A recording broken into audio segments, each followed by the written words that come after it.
In this video, we're gonna talk about why your gymnast keeps falling by the backside. Okay, now the biggest reason why is they don't have enough bracing all around. So a couple drills you can do is this. You can get them on a floor bar, get their feet up onto a block, and you wanna make sure that they're positioned where, get onto your toes here, where they are forced to brace through here, because that's when the fault tends to happen.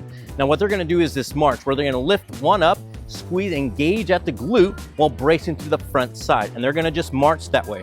And they have to be intentional through every rep that their hips aren't twisting. This is gonna address rotational and front control.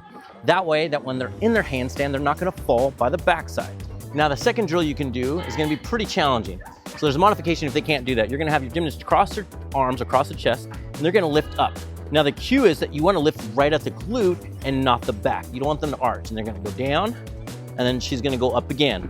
And again, this is a massive glute activation. Now notice she's not getting all the way up. So by this point, I'm gonna modify it. This is what it's gonna look like. Now the modification is this, where you pretty much flip it, where they focus from the lower end. They keep their feet together, pointing, and they go ahead and lift up.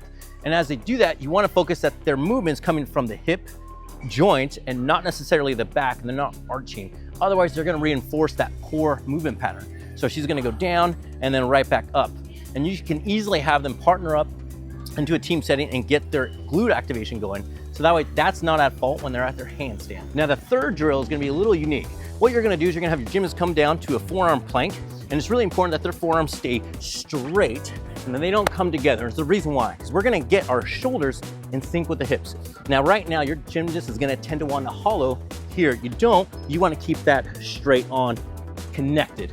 So what they're gonna do is they're gonna bring their shoulders forward and down, and keeping connected, they're gonna come up and pike up just like so. Hold there. Now you want to get this flattened out as much as possible. From there, she's gonna go again. She's gonna go down and then up and back. You could see that the low back almost wants to sink. That's when you know you really have to emphasize into these movement patterns. Go again. She's gonna go down and then up and back. Always breathe out on that sticking point. Good, take a break. It's so important to be able to recognize those deficits in your gymnast, because you can actually address those issues without even just getting them to stay on a handstand the entire time. You can work on the capacity to do so. There you have the 3 drills, simple, that you can do to ensure that your gymnast has their best handstand, so it carries over into all the other skills that they're trying to level up in.